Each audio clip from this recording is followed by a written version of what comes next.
राजकुमार हम तो से पूरी बरतिया है बरतिया से केकरा लागी ते करेलू छठ बरतिया से केकरा लागी ते करेलू छठ बरतिया से केकरा लागी।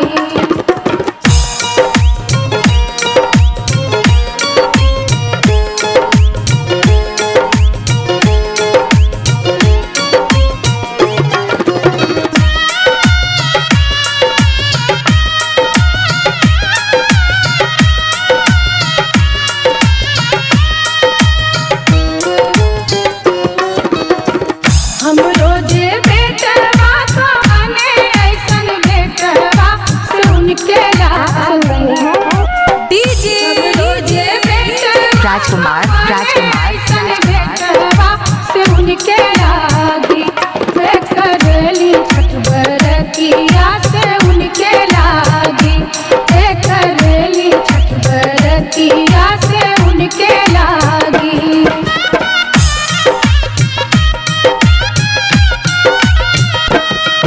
अमरूदिया के पात पर उगेलन सूरज मल झांके धूपे अमरूदिया के पात पर उगेलन सूरज मल झांके धूपे ते करेलू छठ बरतिया से झांके धूपे ते करेलू छठ बरतिया से झांके धूपे।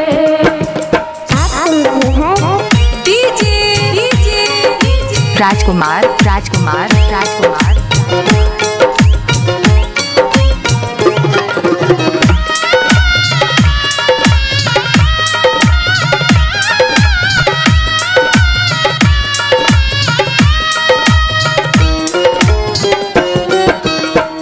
हम तो से पूरी बरतिया है बरतिया से केकरा लागी हम तो से पूरी बरतिया है बरतिया से केकरा लागी ते करेलू छठ बरतिया से केकरा लागी ते करेलू छठ बरतिया से केकरा लागी।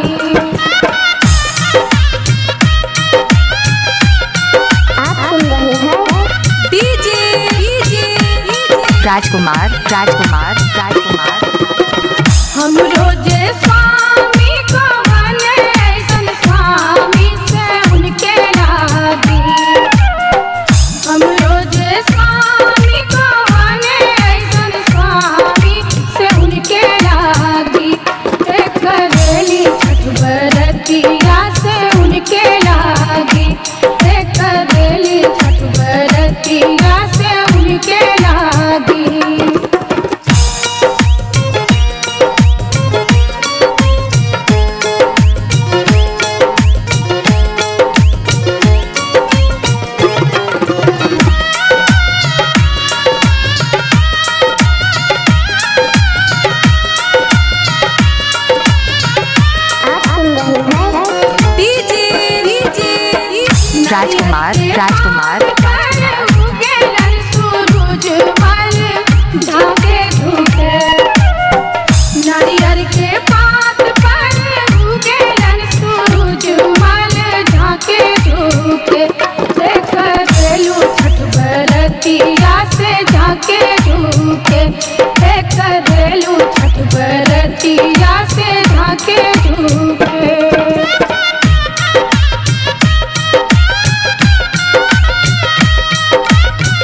62 065 39 687